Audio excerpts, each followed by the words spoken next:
Maayong hapon, Negros. Ini ang Digicast Negros X. Ang nagapanguna nga napulo ka mga balita sa isla sa Negros ang amo ni gadulong sa inyo. Update ninyo kami via Facebook, YouTube, kag sa Digicast Channel 11. Kaag mapatian mo kami live sa FM station nga 91.1 FMR Bacolod. Kag yari na ang top 10 nga mga balita sa Negros subong adlaw. Masobra 200 tanan ka mga empleyado sa Negros Occidental. Wala gani-renew bangod sa drug use kag performance. Casual employees ang Gihulgan City ginpatay sa mga ginasuspitsuan katapos ang NPA. Lalaki nga na preso sadto bangod sa illegal nga droga patay sa pagpaniro sa San Carlos City. Biyahe sa mga traditional jeepney extended tubtub January 31. Kag sa Good Vibes, San Sebastian Cathedral i-renovate kadungan sa ika-90 nga anibersaryo sa Diocese of Bacolod. Tinatanan sa Digicast Negros X. Sa number 10,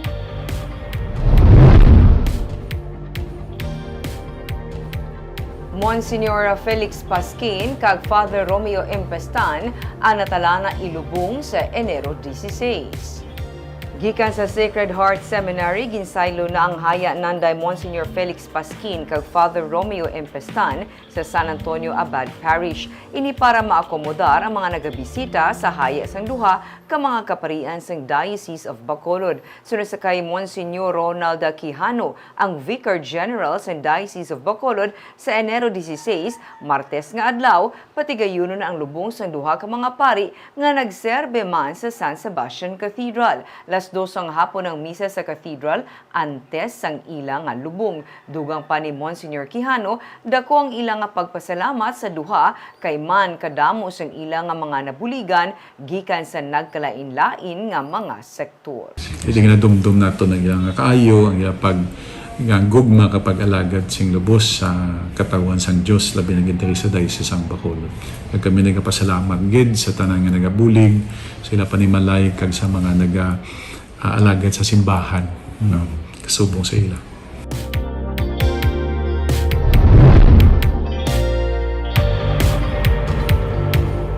Sa number 9, 91% ang target nga income para sa 2023 sa Economic Enterprise Development Department ang nalabot as of November. Nagapati si Provincial Administrator Fernando Diaz kasi karon amo man ang nagpungko bilang OIC sang EEDD nga kun makumpleto na ang report para sa bulan sa Disyembre, balabot o kun malapawan pa ang target nga 257.9 million pesos. Sa mga economic enterprise sa probinsya, ang Cyber Center ang highest income earner. Masobra sa 111 million pesos ang income, kag 148% sa target ang nalabot sini. Nagasunod naman sa highest income earner amo ang Ayala Rentals nga may 34.7 million pesos. 103.29% ang nalabot sini sa target. Sunod sa kay Diaz, dalaman inisang escalation clause sa rentals. Ang food terminal may 10.4 million pesos nga income, ang Mambukal 70.7 million pesos kag Negros Residences nga 7.6 million pesos. Sunod sa kay Diaz, ulihin na nga nag-full swing ang operation sa Negros Residences bangod sa mga repairs rason nga 25.94% lamang ang performance ini. Ang Mabukal may 71.81% kag ginapabot nga magasaka pa ini pagsulod sa records ng December, ilabi na nga madamo pa ang ila nga iga-collect. Nag-assign na focal persons per economic enterprise and their respective administrative officers to facilitate the smooth operation of all the economic enterprises under the department. So I think after meeting them last December 29, last day of work, we are all on the same page. I think everyone is also excited to work and achieve all the targets that we have for 2024. We are overperforming in terms of our income sa iban nga mga establishments, but other businesses have to pick up.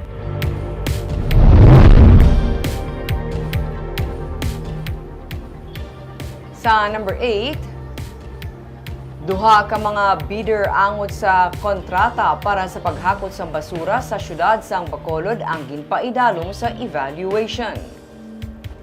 Liwat nga nagkulang ang nasubmit nga dokumento kag requirements sa Metro Waste Solid Waste Management Corporation sa ginpatigayon nga bidding evaluation sa syudad para sa kontrata angot sa paghakot sang basura. Gani wala nabuksan ng ila bid proposal sa baylo, nagpanugya ng katapos ng Bids and Awards Committee nga magsubmit sang motion for reconsideration sa sulod sang 3 working days. Nagligad pa nga tinuig nga nagaka-disqualify ang bidder tungod sang eligibility. Si resulta nga nagaserbe nga loan bidder ang IPM Construction Development Corporation. Tubtub karon ang IPM man ang nagadumala sang sanitary landfill sa Barangay Felisa. Suno kaya back chairperson Attorney Hermilo Pauyon, magahulat sila sa mangintikang sang Metro Waste samtang nagapaday ng evaluation para sa bidding. Sa 229 million pesos nga approved budget for the contract, may 227 million pesos ang bid proposal sang IPM para sa kontrata nga magalawig halin Pebrero hasta Disyembre. Well, ano na kung may nagdaog na kay award na ni Mio? Saan siya likely magwa ang award, ang decision? Kasi next week turo kung makakuha na niya. Kaya ginadalian mo kung ba siya magbaho kung makulot. Makaingagaw na attorney Kaya nga gawin. sa end of the month. Oo, kay end of the month pa ng target. Sa number 7,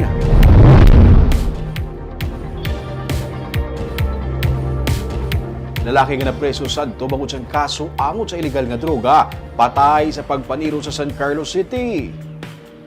Patay sa pagpaniro sa may San Juan Baybay Street, Barangay 6, San Carlos City, ang 51 anyos nga si Weber Mondragon alias Danny, las 8:30 sang kagabi. Sunod sa kay Police Lieutenant Colonel Eduardo Corpus, Depes ng San Carlos City Police Station, may posibilidad nga may kaangtanan sa illegal nga droga ang pagpatay sa biktima nga natukiban nga napreso na sadto bangod sa kaso angot sa illegal nga droga. Nagalakat lang ang biktima sang iniyang ginsunod sang sospek kag gintiro sa ulo.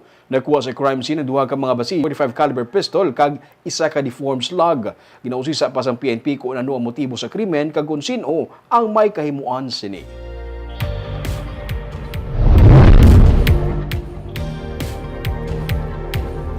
Sa number 6, casual employees ang Gihulngan City ang ginpatay sa mga ginasuspetsuhan, NPA.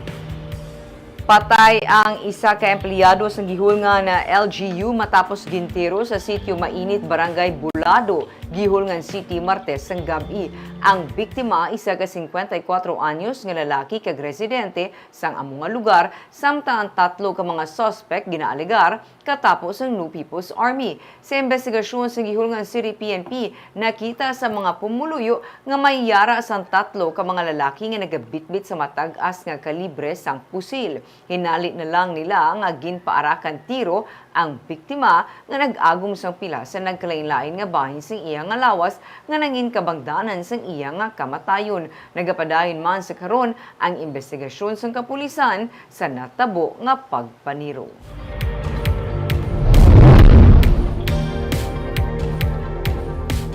Sa number 5, appointment sa bagong city administrator kag ang pagkabig sa isa ka business tycoon bilang adopted son sa syudad sa Bacolod, aprobado na sa sanggunian panglungsod.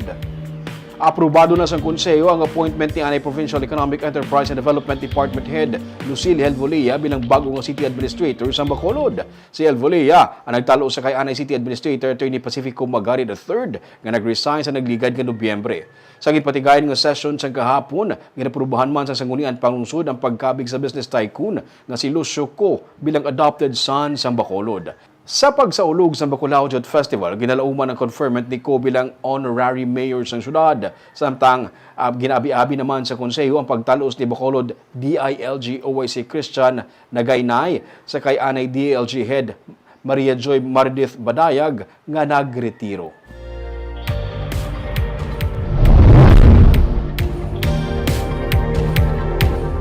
Sa number 4, tigayo na nga nagbayad ang probinsya sa Negros Occidental sa masobra 11 milyones pesos sa Sugarland Hotel bilang danyos. Kahapon ginkuha sang court sheriff ang cheque nga nagabalor sang 11,160,500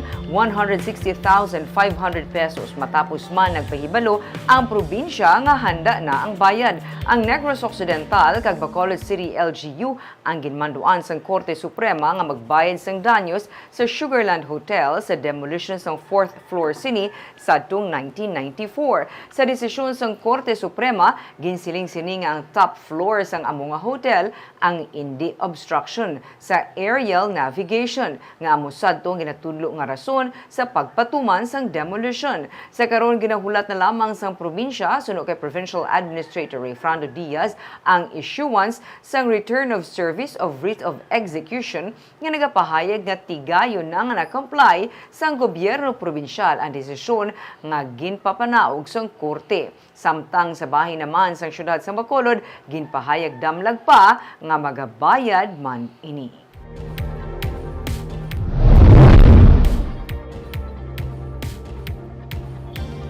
Sa number 3, hearing angot sa reklamo sa ginahingyo nga rono sang Breadco ang natalana nga patigayonon sang Konseho sang Bacolod.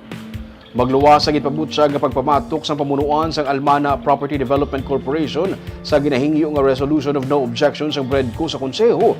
May mga luyag man klaruhon si Councilor Al Victor Espino angot sa Comprehensive Revised Reclamation Agreement sang syudad upod sa pamunuan sang property developer. Gani ginaduso niya ang pagpatigayon sang hearing agud mausisa ang reklamo sang APDC kag masabat ang mga palamangkutanon bahin sa pagdumala sang Breadco sa mga propiedad sa reclamation area.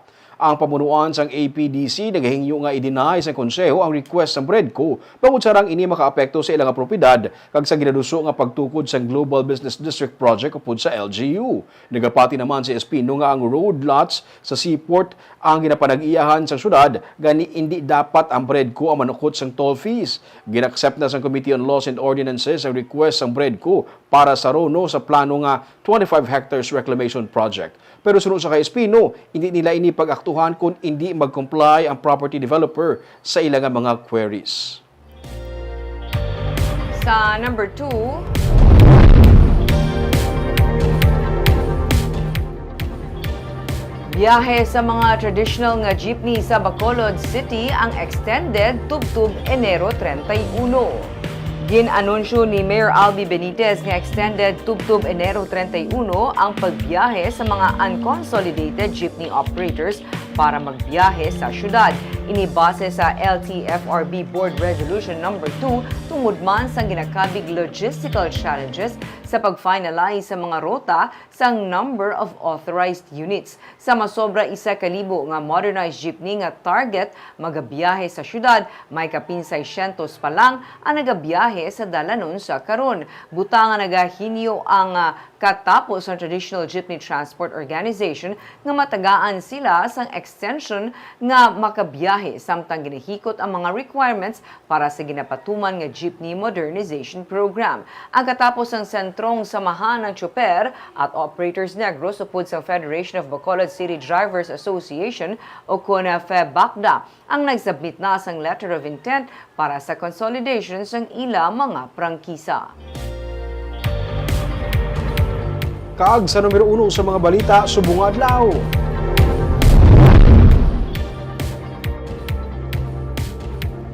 Masobra sa 200 ka mga job order workers, casuals, contract of service, ang tigayon nga wala ma-renew sa probinsya para sa 2024.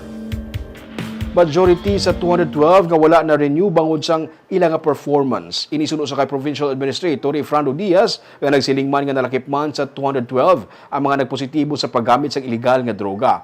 Punan sa probinsya na bakante nga mga pwesto kag subong padayon ang hiring. Dala na diri sunod sa kay Diaz ang mga posisyon sa EEDD labi na sa food terminal market nga ginapaabot mga full swing na ang operation.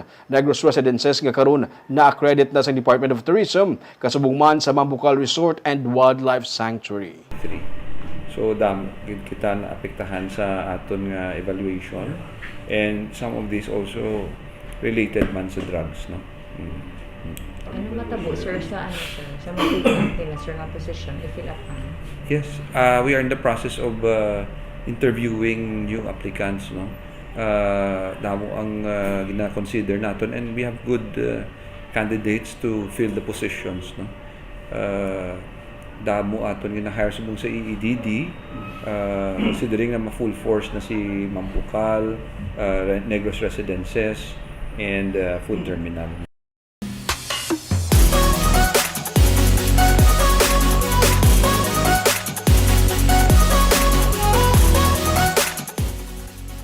Sa Good Vibes, sa ika-90 nga anibersaryo sa Diocese of Bacolod, patigayunon ang renovation sa San Sebastian Cathedral. Mas patahumon ang ginakabig nga isa sa mga landmark sang Bacolod City. Kadungan man sang pagpatahom sa mga landmark nga nagapalibot sini. May report si Romeo Subaldo. 1952 pa ang ulihing nga major renovation sa San Sebastian Cathedral sa Bacolod City. Kag matapos sa masobra sa 70 ka tuig, liwat ini nga magapaidalom sa major renovation. Sunod sa Vicar General sa Diocese of Bacolod kag Rector sa San Sebastian Cathedral nga si Monsignor Ronaldo Quijano, santo man sa ika-90 nga anibersaryo sa Diocese of Bacolod ang pagpakaayo sa simbahan. Mas patahumon ini, ang kisa may kagsalug, may mga pag-aislan, pati na ang baldakin o kung ang daw canopy sa may altar, pati ang mga stained glass i-improvement, pati luon pagid ang simbahan kag pabaskugon man ang seguridad. Hindi kadungan man sa matabo nga pagbag-o sa palibot sang simbahan. Ang plaza nga natalana man i-renovate, pati na ang structure sa may San Juan Street nga may matabo man nga development. Naging isa naman abi ka tourist attraction ang simbahan. Sa pa ang palibot naton diri, kayuhon man na ang areas ng San Juan, mga new developments and structures will be implemented. Ay, okay, Dre. So, people come here, mga local tourists, mga foreigners, kag ang cathedral may religious, cultural value na siya, kay symbol of faith sa mga Negrenses. So, para ni siya sa aton nga katawhan Katoliko to propagate and to strengthen our Catholic faith. Dugang pa ni Monsignor Quijano, samtang ginapadayon ang renovation, magapadayon man ang misa sa San Sebastian Cathedral. Temporaryo anay nga pagatabunan ang altar. Magabutang sila sang temporaryo nga altar. Matabo sina, possibly i-close anay naton ang main altar niya, taas nga kortina, possibly may tarpaulin na siya nga kanunong itabon. So sige gapon ang mga misa, medyo padagli gapon ang misa. Isaylo lang ibang nga siya, posible sa sagwa, hawan-hawanan, kay mabutang kabagong temporary altars. No? Kag sige ang construction sa sulod lang, amat-amat. Ang Lemon Stained Glass and Retablo Fabrication Services ang magapatigayon sa renovation. Magluwas nga himuon ini sa ika-90 nga anibersaryo sa Diocese of Bacolod. Ika-90 man nga kaadlawan sa mag-sponsor sa renovation nga si Olivia Yanson. Bob, dugay ang area sa may San Sebastian Cathedral, sa plaza, sa Manukan, mangin tourist attraction na siya kitantanan i-renovate na eh. So may hulaton tagid no? Kag atong nga saksihan ang kung ano katahom humahuman na ang natalana ang ulubrahon sa sila mga artist dapat siya sa aton nga lifetime. Kakabi ito mga balita sa Negros Subunga adlaw. Kay man sa panahon karon importante nga may ihibalo ka sa nagakatako sa imo nga palibot. Kung dapat balansay kag eksakto mga impormasyon. Padayon kami nga magapangalagad sa Negrosanon. Ako si Barbara Mijares. Tugtog sa buwas, ako naman si Romeo Subaldo. Mayong hapon.